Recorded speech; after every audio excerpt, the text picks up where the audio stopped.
Bom dia, Silmar César Miller. Muito bom dia, meu caro Otávio. Bom dia aos nossos amigos e telespectadores do Terra Viva. Paguei a língua e a boca ontem. Você perguntou se estava tudo bem, porque você estava via celular. Eu falei, tá ótimo, Silmar. Importante é ter você aqui. Aí fez, pum, morreu. Caiu. Ô, Silmar, Infelizmente. que coisa feia esse escândalo do INSS aí. Isso vai fazer um estrago danado pro governo Lula mais ainda, hein? Que coisa. Sem Anos e dúvida, anos até porque vem de longe já, né? anos e anos Vem de seguidos longe. aí roubando dinheiro de aposentados e pensionistas. Gente É graúda, isso mesmo. tudo combinado, quadrilha, Silmar, quadrilha. Será que ninguém vê isso? Sem Só, dúvida. só quando escancara? Exatamente. Hã?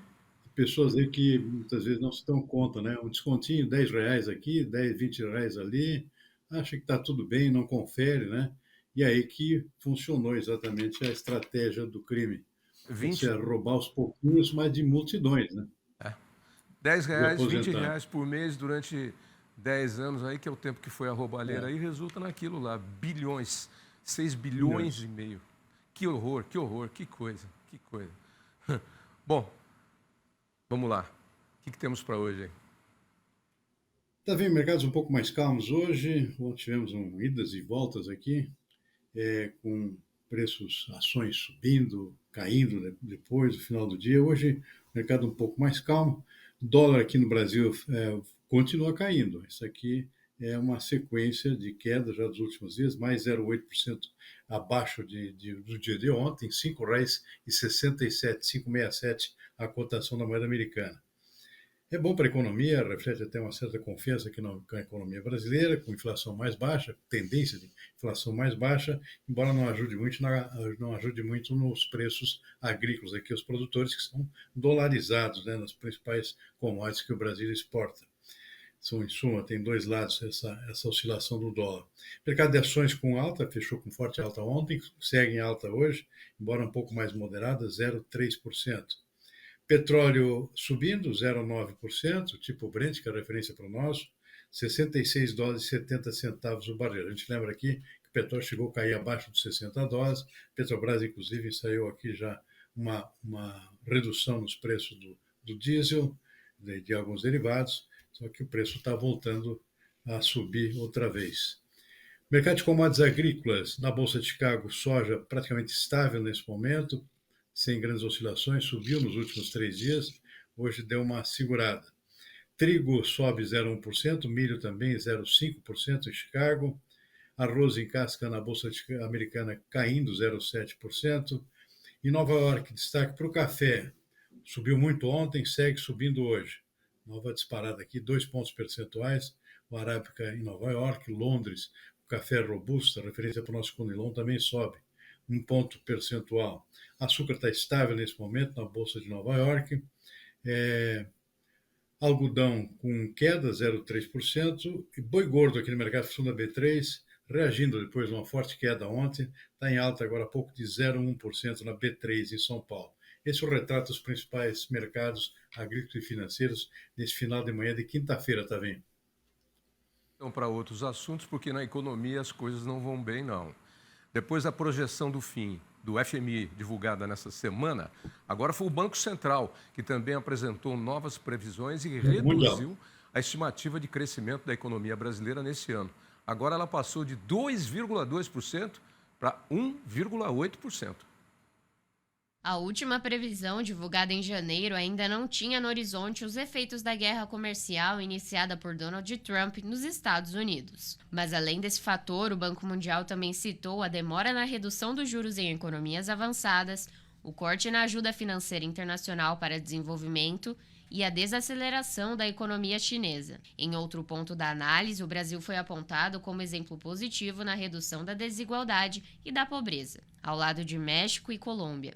De acordo com o banco, depois de se beneficiar de mercado de trabalho forte e melhorias salariais, o mais provável para o futuro é que ganhos adicionais nesses aspectos venham da melhoria da qualidade dos empregos com o crescimento da produtividade. Bom, Silmar, tá aí agora foi a vez do Banco Mundial, mas elogiando o Brasil aí por ter diminuído a distância entre as classes sociais. Não sei de onde o Banco Mundial tirou esses números e esses dados. Agora, Eu vejo o Banco Mundial elogiando isso e vejo esse escândalo do INSS. E aí eu penso, como já roubaram esse país de tudo quanto é jeito? Teve presidente, ex-presidente, que tomou tudo de todo mundo, deixou todo mundo com 50 alguma coisa no bolso. Tem escândalo de construtora, tem escândalo de Petrobras, tem escândalo de INSS, tem escândalo de tudo. Quanto mais roubo, parece mais o Brasil ganha vida. Eita, Brasil, mar. Não escapa nada. Aliás, Nada. cargo público acaba servindo para isso. O pessoal quer um cargo público exatamente para descobrir uma nova forma de passar a mão no dinheiro. Né? E, nesse caso aqui, afetando pessoas idosas, por exemplo, aposentados, principalmente, ou seja, exatamente quem não deveria sofrer esse tipo de coisa no final da vida. Né? Tem gente que está recebendo aí metade aí do que deveria receber, nem se deu conta, né? Por falta de controle, por falta de hábito, de conferir as coisas, acho que vem do governo, está tudo certinho, não precisa conferir, e aí que o pessoal se aproveitou para tomar conta desse dinheiro por descuido aí do próprio contribuinte. Infelizmente, essa é a realidade do Brasil. Não é uma Sumar, coisa, é mas outra. a O ética, próprio a ética, o bom senso, a educação e o bom termo no Brasil não existem. Como é que é? O INSS, que tem que cuidar dos aposentados, rouba dos aposentados e pensionistas. Deputado, vereador, político, prefeito, desvia dinheiro e comida da merenda escolar, ou seja, das criancinhas. Ah, faça-me o favor. Eu desisto, amigo. impressionante, você tem toda a razão também. Bom, o Banco Mundial, depois do FMI, o FMI já tinha feito uma projeção no início da semana, reduzindo a expectativa de crescimento da economia global como um todo, já é feito do tarifaço do presidente americano Donald Trump. O Banco Mundial agora também se associa a essa retração nas projeções da economia global, inclusive aqui no caso do Brasil, está sendo mais pessimista ou menos otimista que o FMI. O FMI reduziu de 2,2 para 2 pontos percentuais a tendência de crescimento da economia brasileira para esse ano.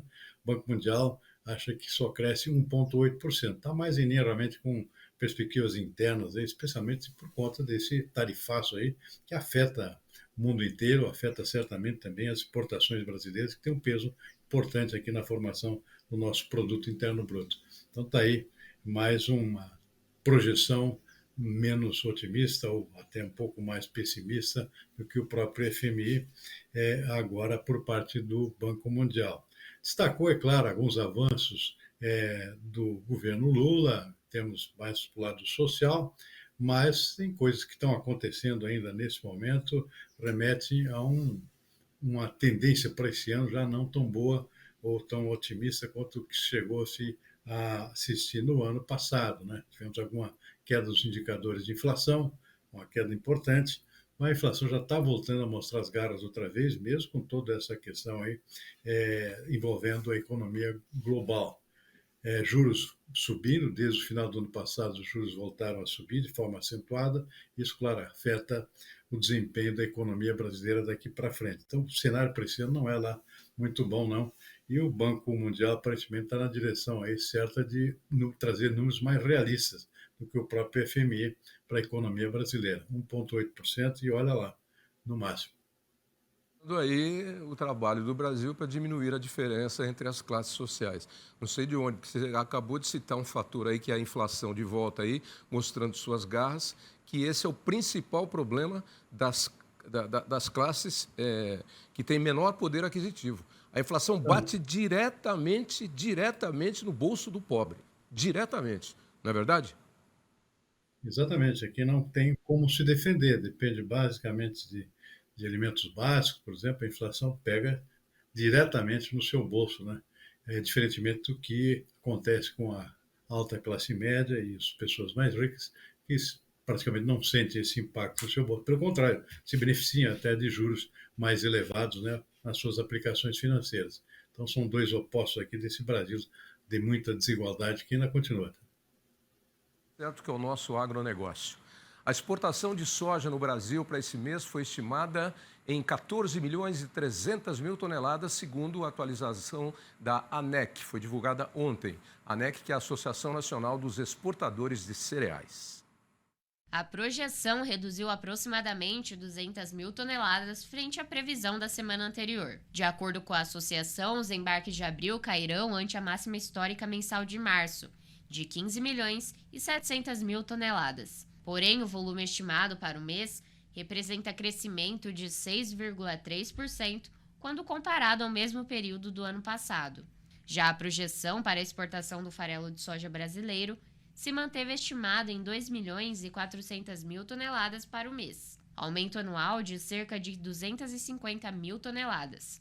Vale lembrar que no acumulado do primeiro trimestre deste ano, o Brasil registrou alta de 1 milhão de toneladas de soja embarcadas, frente ao volume registrado no mesmo período de 2024, motivada pela busca da China pelo produto no Brasil, perante a guerra comercial com os Estados Unidos.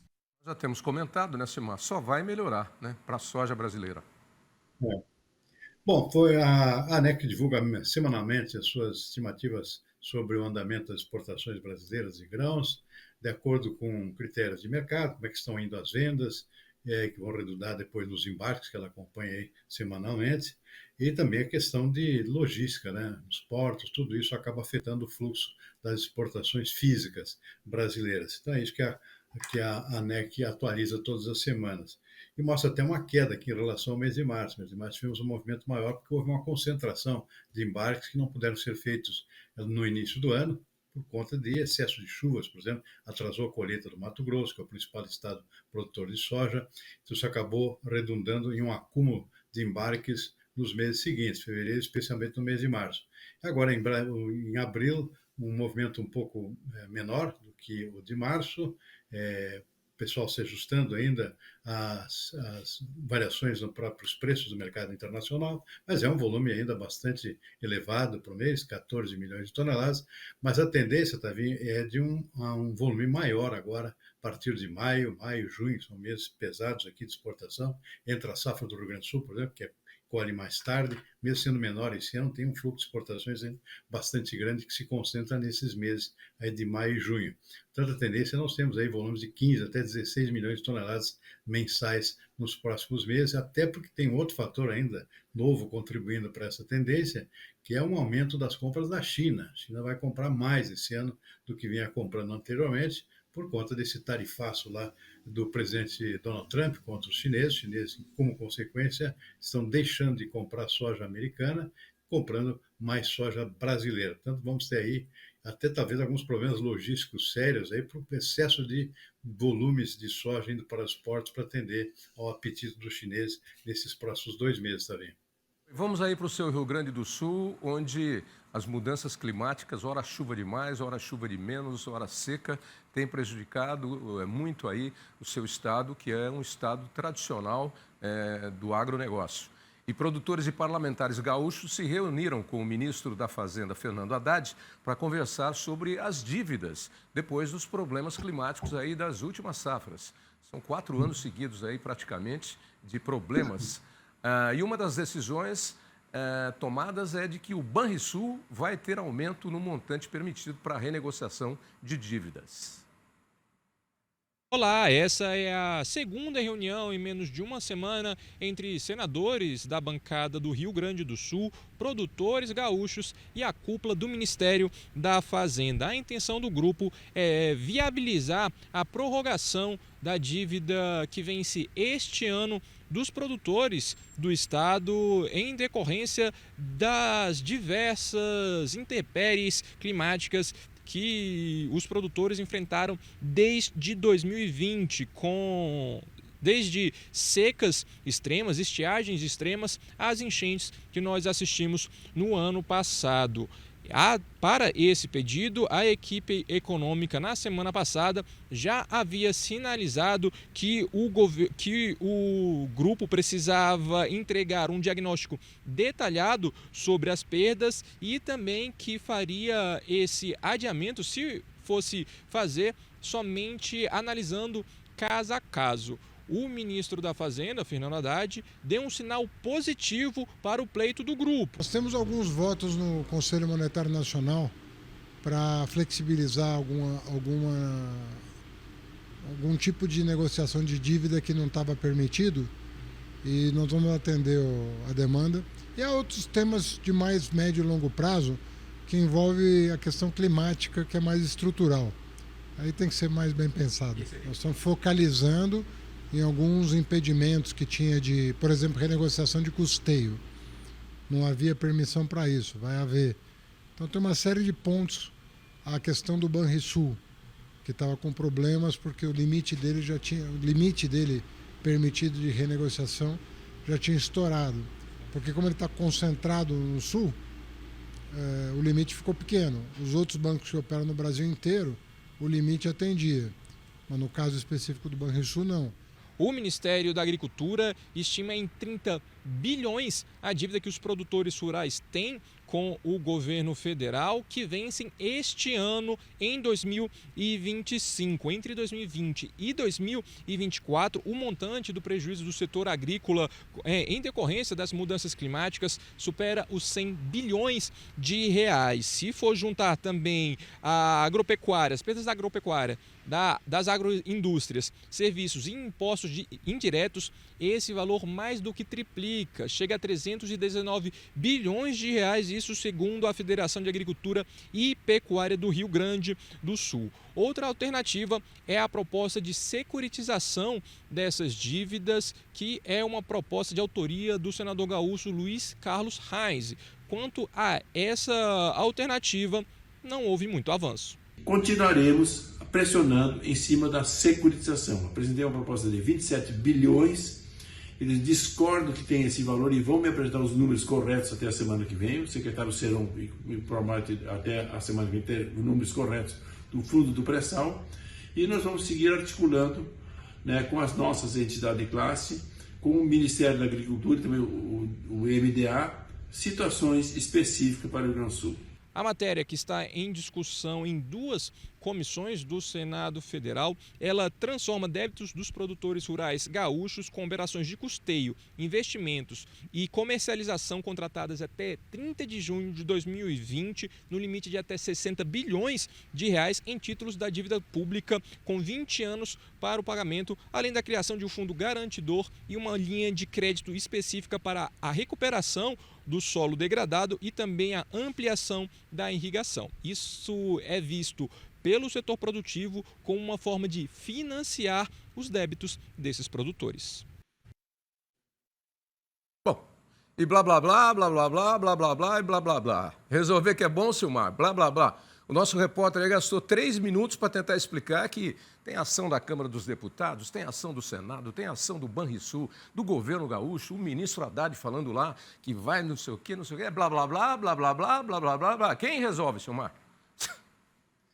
Pois é, Davi, mais uma reunião aqui, os produtores saíram um tanto frustrados, foi uma reunião já mais de escalão mais elevado, com o próprio ministro, depois de sucessivas reuniões com assessores nas últimas 2 semanas. O fato é que o avanço foi muito pequeno, ou seja, são soluções aí pontuais que podem acontecer, especialmente para questões de curto prazo, um adiamento das dívidas que estão vencendo já agora no mês de maio, para depois, então, discutir outras questões mais relevantes que os produtores vêm reivindicando, especialmente a questão da securitização, ou seja, são dívidas acumuladas por fatores climáticos negativos que aconteceram nos últimos 4, até 5 anos, na verdade. Já 5 anos atrás já começou com secas afetando safra de milho, por exemplo, e que continuaram esse ano, depois de enchentes no ano passado, e agora também preços extremamente baixos, como é o caso do arroz, que a gente comentou já há alguns dias, preços caindo também, inclusive de culturas que foram bem esse ano, não foram afetadas pelas enchentes, que é o caso do arroz. O Rio Grande do Sul aumentou a produção de arroz e reduziu os preços ao consumidor, só que afetou também a renda dos produtores. Então, também quando não é seca, é chuva demais, é enchente, quando não é nenhuma das duas coisas, é preço baixo, afetando também a rentabilidade dos produtores. Então, o que está precisando é fôlego, né? Fôlego só se consegue com securitização, ou seja, tentar amontoar essas dívidas acumuladas todas e jogar para frente, 20, 30 anos aí, para poder pagar, a chamada securitização. Não tem muita saída aqui que resolva efetivamente o problema, só com soluções cirúrgicas pontuais aqui, caso a caso, que é o que está acontecendo nesse momento. Então, o pessoal saiu frustrado com essa questão, vai continuar reivindicando e tem, inclusive, aí começa o lado político da coisa com manifestações já programadas para o dia 15 de maio em protesto contra a falta de decisões. São muitos pequenos produtores aqui, bastante prejudicados por essa situação climática toda que afetou o agro gaúcho e precisa de alguma solução. Se não tem solução, vamos começar agora a tentar solução econômica, vamos tentar agora uma solução eventualmente política, com protestos aí, que fazia muito tempo que isso não acontecia. E no frigir dos ovos, ou no checkmate, você matou o jogo. A saída é securitização, pura e simplesmente. Porque, para usar um ditado relacionado ao agronegócio, dinheiro não cai do céu com a chuva e nem dá em árvore, e nem cresce no pasto. Então, precisa de tempo para resolver. Não aparece uma bolada de dinheiro da noite para o dia. Você matou checkmate, securitização. Essa é a palavra. Silmar, por hoje é isso. Segue aí nos seus compromissos e você volta amanhã, sexta-feira, hein? Combinado, Tavinho. Aliás, parabéns pelos pratos aí com as imagens que você mandou hoje. Uma delícia, né? Deu água na boca aqui pela sua capacidade de produzir não só coisas gostosas, mas também fotogênicas, né? Impressionante. Ah, legal. Eu vou mostrar, depois eu vou aproveitar, com a nossa moça do tempo aí, eu vou mostrar os pratos que eu fiz hoje. Um eu só preparo, um é de hoje, o outro eu já deixei pré-pronto já, né? O de hoje é arroz bife com batata doce, né? E de filé mignon, e o de amanhã é abobrinha recheada. São mini morangas que eu encontrei, pequenininhas assim, né? Não é uma morangona desse tamanho. Eu fui no supermercado e falei, bacana essas minis. Aí comprei lá 4, já deixei as ocas pré-cozidas, estão na geladeira. Amanhã eu vou rechear ou com camarão ou com carne seca. Eu vou resolver ainda. Já considera a possibilidade de montar um restaurante, Tavinho. Eu seria cliente. Boa! Mas dá trabalho, viu? Dá trabalho. Viu? Precisa ter quem faz. Tem que ser chefe e distribuir serviço. E paciência para controlar funcionário. Esse é o segredo. Obrigadão. O pessoal está reclamando, que eu não trago eles comer. Sou associação filantrópica. Pô. Todo dia eles me pedem que eu traga. Então eu vou abrir o restaurante. Pronto, acabou. O Silmar matou a charada de novo. Tchau, Silmar. Até amanhã. Boa tarde, até amanhã.